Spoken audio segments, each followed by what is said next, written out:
This video is made possible by Vincero Watches, luxury handcrafted watches at fair prices. You can check them out at vincerowatches.com/biographics.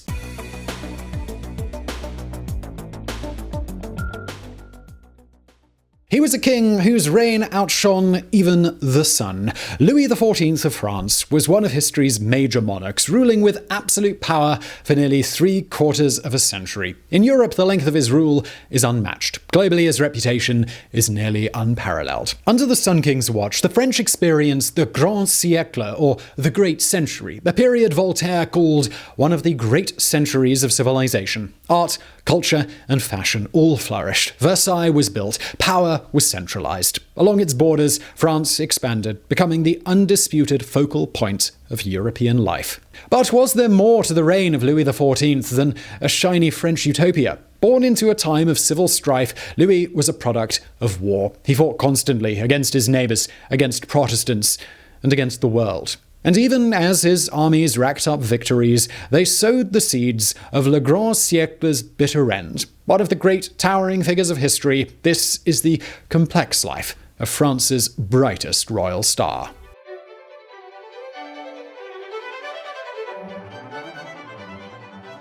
It was a dark and stormy night. And no, we're not cribbing lines from Snoopy's typewriter. That is literally how the story of Louis XIV starts. Anyway, it was a dark and stormy night, and Louis XIII was cursing his awful luck. Thanks to inclement weather, the King of France had become trapped at the apartments of his wife, Anne of Austria. This was a problem because Louis XIII and Anne detested one another. Not in an arguing about the dishes kind of way, this was a hatred that burned so bright it could probably have been seen from space. As a result, the royal couple hadn't produced a single heir during their long marriage. That all changed that stormy night. Trapped together, Louis XIII and Anne evidently put aside their differences. By the time the sun rose the next morning, Anne was pregnant with the future king. At least, that's the official version. The unofficial one is that Anne may have been canoodling with her confidant, Cardinal Jules Mazarin, and the dark and stormy night was a story concocted to save everyone a bit of embarrassment. Whatever the truth, 9 months later, on September the 5th, 1638, the future Sun King was born. Almost from the moment he emerged, Louis XIV was being force-fed evidence of his own importance. Anne was a strict Catholic who told her son he was chosen by God to lead France, ever giving him the nickname Dieudonne, given by God. When Louis's brother Phillipe was born 2 years later, she made the boy wear dresses and referred to him as "my little girl," as if to remove any threat that he might pose to Louis's claim on the throne. Not that Louis's childhood was all pampered, though. For one thing, Anne's belief in God's plan for her son made her somewhat careless as a mother. The future king nearly drowned as a toddler because Anne wasn't paying attention. For another thing, Louis had been born into mid-17th century France, and mid-17th century France was a society devouring itself. Rather than a unified nation, 1640s France was badly fractured, with many provinces under de facto control of not the crown, but powerful nobles. When Louis XIII died in 1643, Anne and Cardinal Mazarin set up a regency to rule in Louis XIV's name and tried to rein in the power of these nobles. Unfortunately, those nobles would rather burn the world than let their power decrease. In 1648, France exploded into an ugly civil war known as the Fronde. This happened right in the middle of a war with Spain. At the Fronde's height, a Parisian mob stormed the royal palace, baying for Louis's blood. Luckily, this particular mob was less interested in recreational decapitation than most Parisian mobs, and they left Louis alive after the boy pretended to be asleep. Still, the incident badly scarred him. For the rest of his life, Louis would regard the French capital with utmost loathing. By 1654, Mazarin had won the Fronde for the crown. That same summer, the cardinal had 15-year-old Louis crowned king in a ceremony attended by almost no one. Not that Mazarin needed the crowds. He was the real power behind the teenage king, and everyone already knew it. But Mazarin wasn't the cartoon villain you're probably expecting. Although he kept Louis XIV on a short leash, he also taught him the dark arts of politics, how to manipulate people, how to convince them your great idea was actually their great idea, gifts that would serve the young king very well. But Mazarin also gave the boy a gift that he was less happy with. When Louis decided to marry Mazarin's niece, Mazarin was all like, no, you're actually going to marry the Spanish princess to symbolically mark the end of this stupid war that we've been fighting.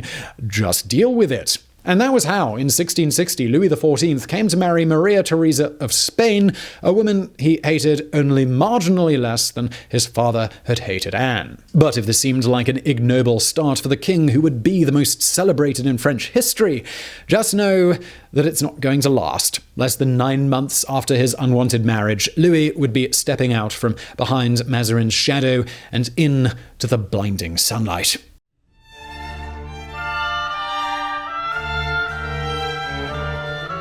On March 9, 1661, Cardinal Mazarin departed for the great Catholic party in the sky. The very next day, Louis XIV made a surprise announcement. He would not be replacing Cardinal Mazarin with a new chief minister. Instead, he would rule France as an absolute monarch. This was one ballsy move in 17th century France. The last absolute monarch had been Henry IV, whose rule had ended over 50 years ago. This was like Helmut Kohl casually announcing in 1995 that Germany was going to revert to a military dictatorship.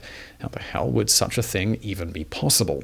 But Louis was adamant. He had been put on earth by God to rule France. And by God, well, he was going to rule the heck out of France. To show he was serious, Louis had paintings commissioned of himself as Roman emperors and Greek gods. He declared himself Roi Soleil, the Sun King. This caused some rumblings among the nobles, rumblings Louis would have been ill-advised to ignore, including the fronde that nobles had started 11 civil wars in the last 4 decades. To paraphrase the old meme, one did not simply declare oneself above the nobles without a fight. But Louis did not want a fight.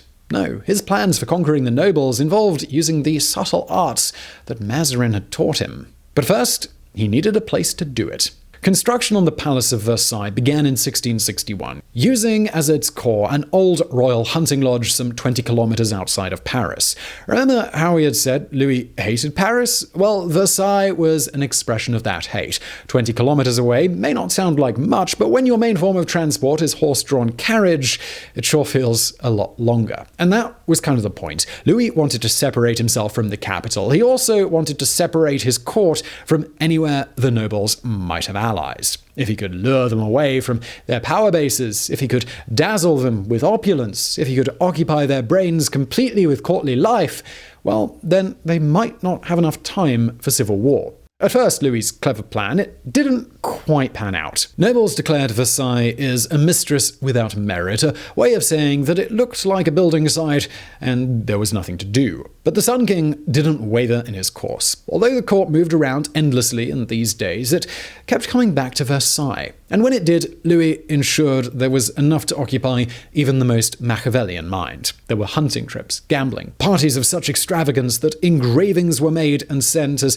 how-to guides to the other courts of Europe. Even the clothing worn was time-consuming. Louis decreed it must be French-made at enormous cost and that only certain people could wear certain colors. Naturally, this created competition among the nobles. Elites, who might otherwise have been discussing a big-budget sequel to the Fronde, were instead scheming against one another for the right to wear blue with gold. And Louis backed all this weird new etiquette with action. Nobles who played by the rules found themselves getting showered with gold. Not literally, that would be horrific, while those who refused were suddenly staring at empty coffers. Just as an exclusive new club can attract members purely because it is exclusive, the Sun King's court pulled in the nobles purely because being there demonstrated your nobility. You can see this clearest in the weird rituals undertaken each day. Come morning, all the nobles were expected to watch Louis get dressed, with some even helping the king into his shirt. But rather than punishment, the act of dressing the king was a reward, an expression of a noble's closeness to power. And closeness to power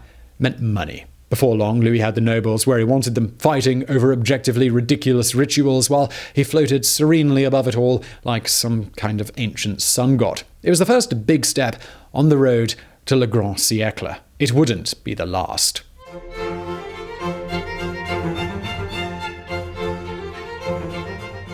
While the great parties of Versailles may have been a way of dazzling the nobles, like waving a light bulb in front of a bunch of moths wearing tiny powdered wigs, that didn't mean the Sun King was all calculation and no fun. One of the nicknames for this era was the Reign of Love, and it wasn't meant in the sense of the love that a man has for a fine Cuban cigar. Throughout his reign, the Sun King had so many affairs he practically made infidelity into a spectator sport. There was Louise de la Vallière, maid of honour to Louis's sister-in-law Henrietta of England, who Louis started pretending to see as cover for one of his other affairs and wound up sleeping with her anyway. But he didn't just stop with sleeping with her. Louise was elevated to the position of King's official mistress, which has to be the most French concept that we've ever heard, and she was kept in luxury at Versailles. Until her downfall, that is. Louise was eventually deposed and replaced by Marquise de Montespan, a woman of vast temper and a wit so cutting she caused abject terror. But not for Louis, who set her up in her own private apartment adjoining his own so he could have sex with her 3 times a day,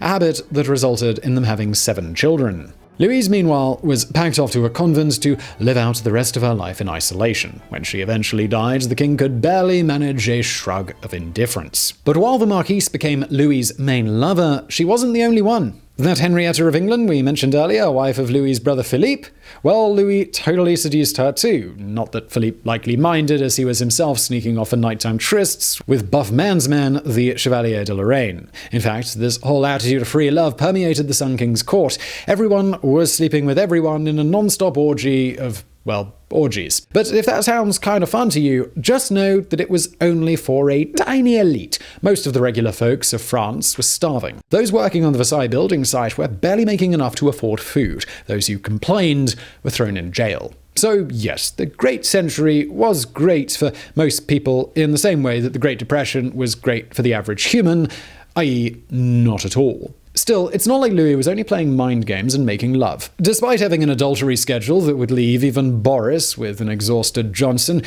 Louis found time to work for 8 hours a day on kingly stuff every day. Along with Finance Minister Jean-Baptiste Colbert, he overhauled the economy, building a network of canals, roads, and ports in a handful of years that transformed French life. Louis was even slightly progressive for his time, promoting ministers from the bourgeoisie at the expense of nobles, much to these same nobles' horror. But the Sun King wouldn't be respected today if he just spent time building roads and dropping his pants. No, getting to the top of the European royals in the 17th century meant one thing and one thing only. It meant going to war.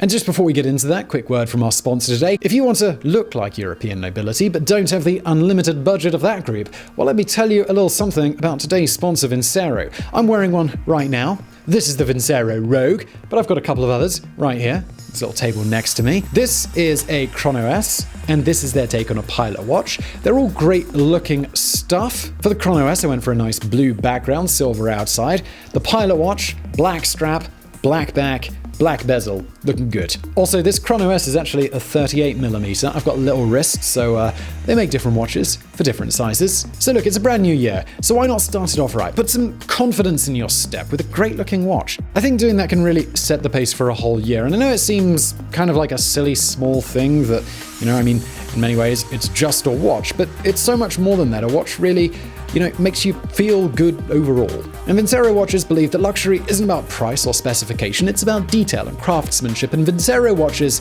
they've got a ton of that. So go check out the full range at vincerowatches.com/biographics. Use the code biographics on checkout for a special discount. Thanks to Vincero for sponsoring, and let's get back to it.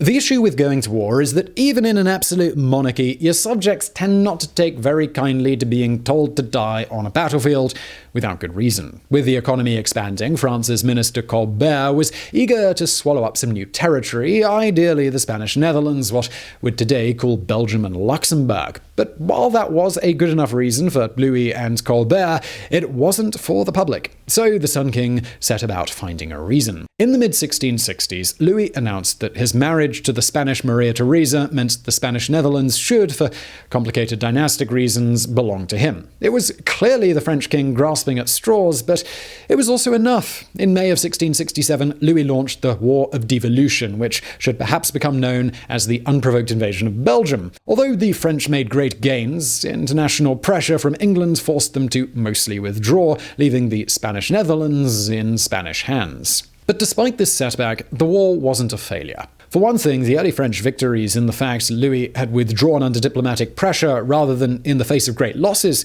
seriously boosted his popularity. For another, it cemented in many people's minds the idea that France had some sort of claim to the Spanish Netherlands. Now all Louis had to do was wait until the time was right and he could try again. That time came sooner than anyone was expecting. In 1670, Louis signed a secret treaty with Charles II of England, playing on the fact they were both Catholics to win over his former rival. Then, in 1672, he launched his re-invasion.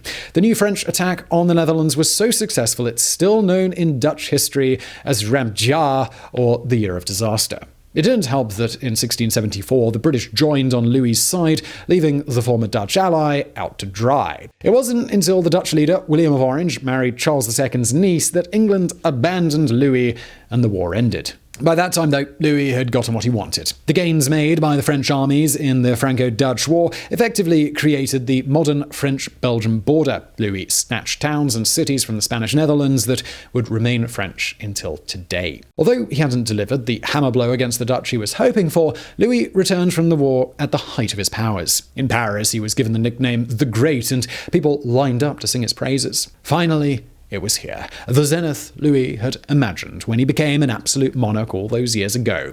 The Sun King at his noonday height. But the king had forgotten what happens to the sun after it reaches its highest point. It always sets. Louis XIV didn't know it yet, but the sun of his reign was already dipping towards the horizon. From here on out, it was going to be all downhill.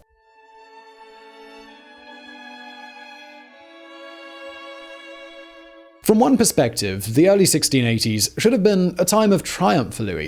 In 1682, building work on Versailles was finally completed, allowing the Sun King to permanently station his court in the most opulent building on earth. From another perspective, though, the course of the decade had already been set. Its well was already poisoned.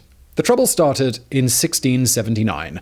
That year, a police investigation revealed many members of the aristocracy had been visiting fortune-tellers, an illegal act. They were also using potions, taking part in black mass, and trying to poison their rivals. Scores upon scores of Versailles regulars were implicated. Most damaging for the king, his mistress, the Marquise de Montespan, was revealed to have used love potions on him. The fallout of the affair of the poisons was felt all across French society. At court, the Sun King changed tack, ditching the party lifestyle and imposing sobriety and piety on his nobles, and replacing the Marquise de Montespan with the sober and pious Mademoiselle de Maintenon.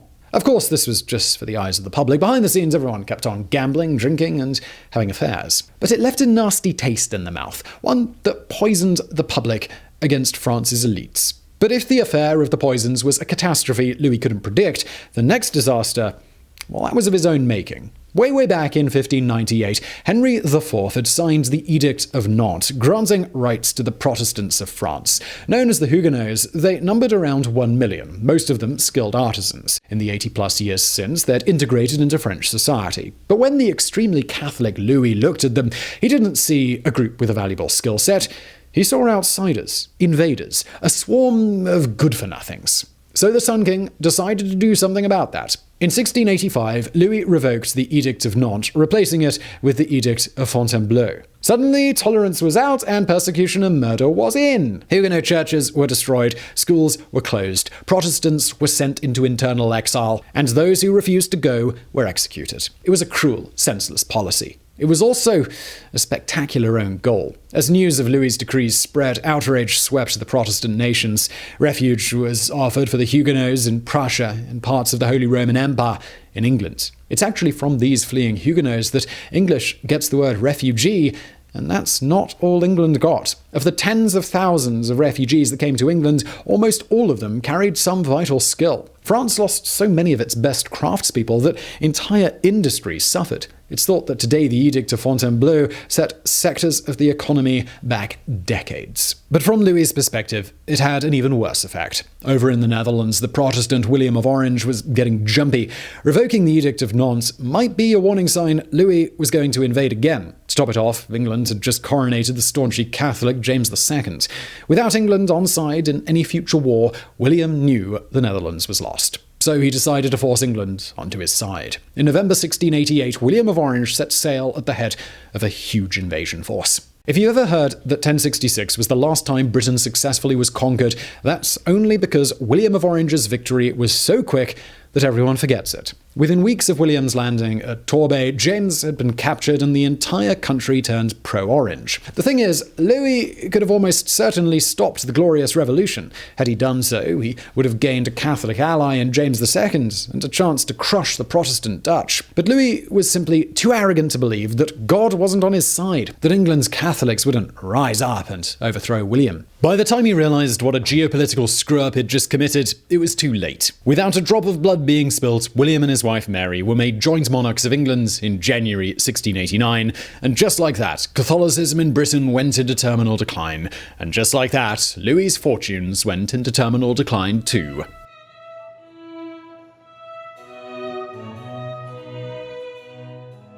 On July 1st, 1690, a huge French force gathered in Ireland to try and restore James II to the English throne. Instead, they were defeated in the bloody, bitter Battle of the Boyne, a Protestant victory that remains hugely controversial in Ireland. But by then, Louis already had other troubles on his mind. By 1690, France was embroiled in the War of the Grand Alliance. The War of the Grand Alliance, also known as the 9 Years' War, is one of those old-timey conflicts that's super complicated to explain without us launching a whole new channel named Biographics to walk us through it all. Since we don't have time for that, just know it was in part triggered by the impending death of Carlos II of Spain. A Habsburg, Carlos was so inbred that he was incapable of siring an heir. That meant who would rule Spain next was an open question. So Louis tried to make the answer to that question France, resulting in a long, bloody, inconclusive war that only petered out in 1697 when Europe was exhausted.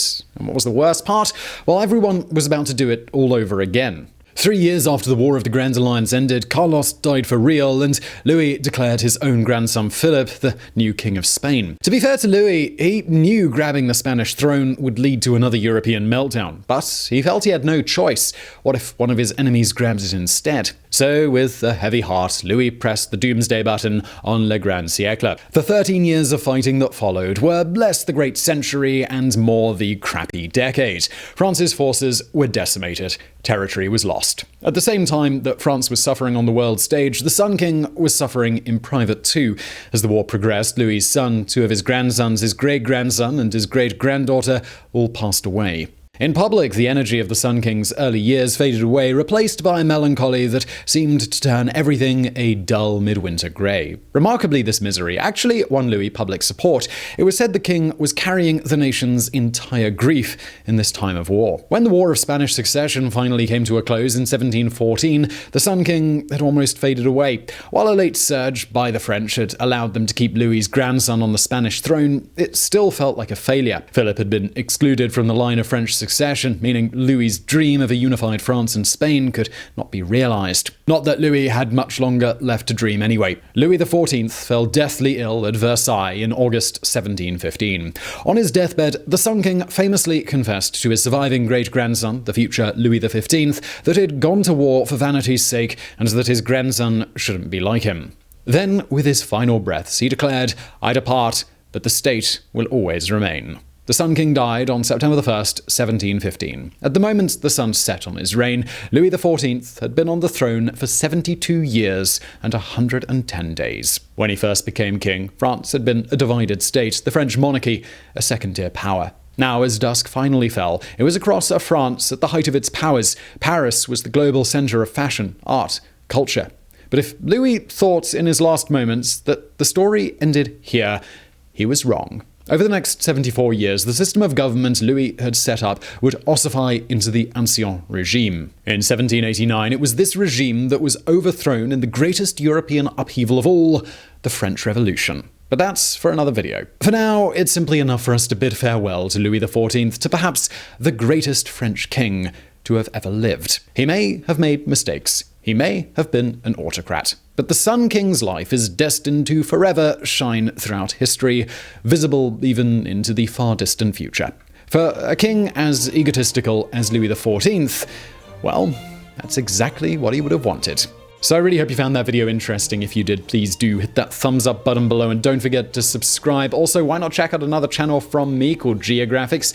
If you enjoy this channel, you'll enjoy that as well. And thank you for watching.